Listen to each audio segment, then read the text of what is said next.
Roma, 11 kabanata. Ito ngayon ang tanong ko. Itinakwil ba ng Diyos ang kanyang sariling bayan? Hinding-hindi.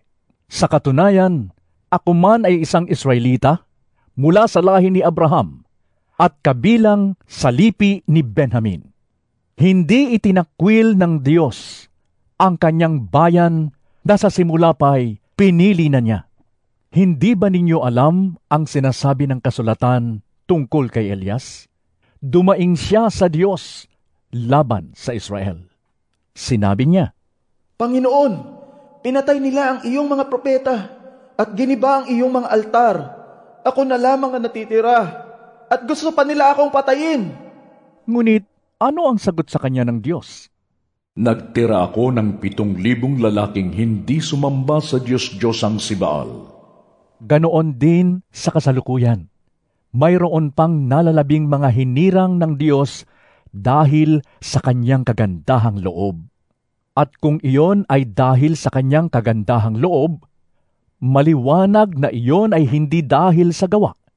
Sapagkat kung ang ginawa ng tao ang batayan, hindi na iyon masasabing kagandahang loob. Ano ngayon? Hindi nakamtan ng bansang Israel ang kanyang minimithi. Ang mga hinirang lamang ang nagkamit nito, ngunit matigas ang ulo ng iba, tulad ng nasusulat. Binigyan sila ng Diyos ng mapurol na diwa, mga matang hindi makakita, at mga taingang hindi makarinig, hanggang sa panahong ito. At sinabi rin ni David, Maging bitag at patibong nawa ang kanilang pagpipista, isang katitisuran at parusa sa kanila. Lumabo nawa ang kanilang mata nang hindi sila makakita at sila'y makuba sa hirap habang buhay. Ito naman ang tanong ko ngayon. Ang pagkatisod ba nila ay upang sila'y tuluyan ng mabuwal? Hinding-hindi. Sa halip, dahil sa kanilang kasalanan, ang kaligtasan ay nakarating sa mga hintil upang mainggit ang mga Israelita sa mga ito.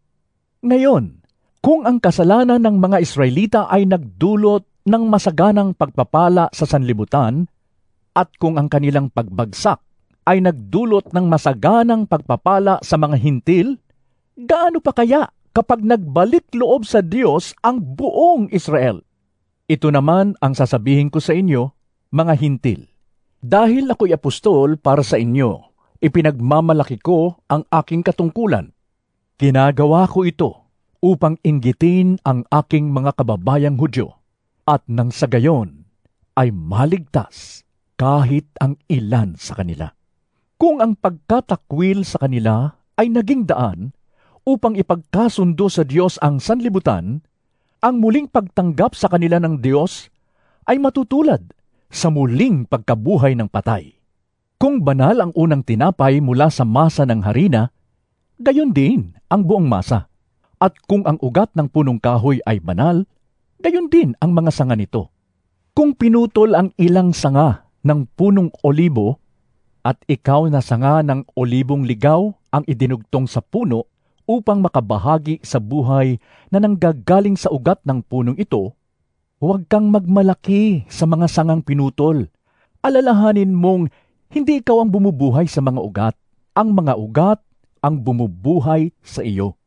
Sasabihin mo naman, pinutol ang mga sanga upang ako'y maidugtong. Totoo iyan. Pinutol sila dahil hindi sila sumasampalataya.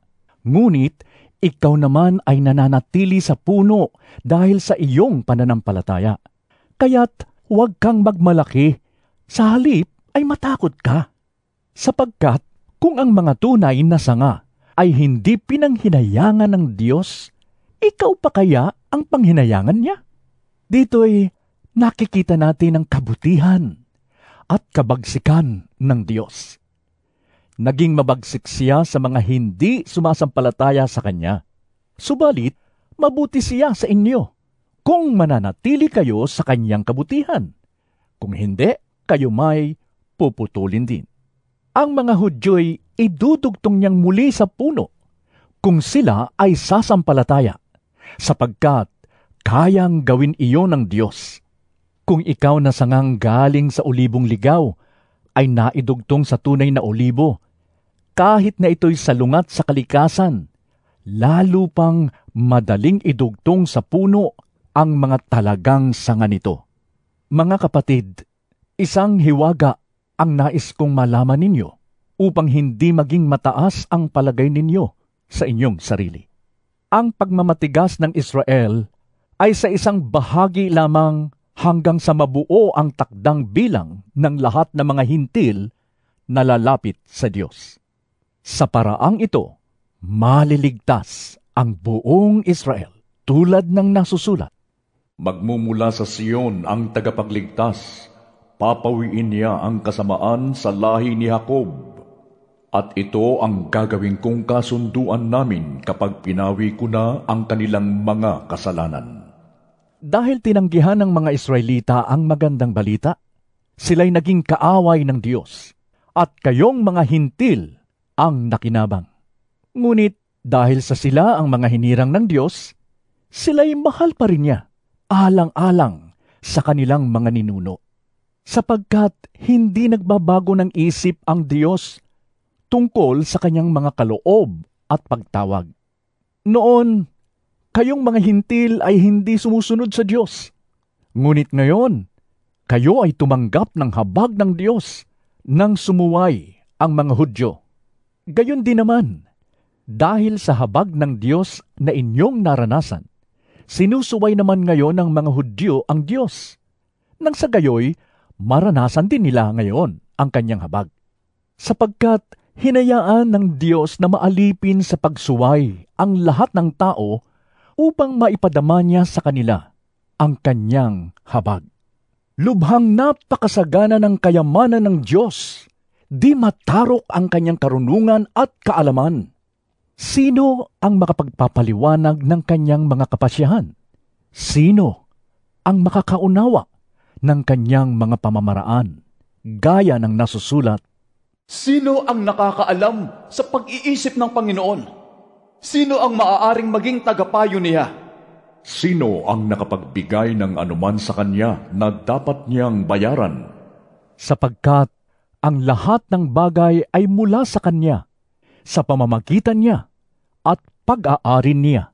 Sa Kanya ang karangalan, magpakailanman. Amen.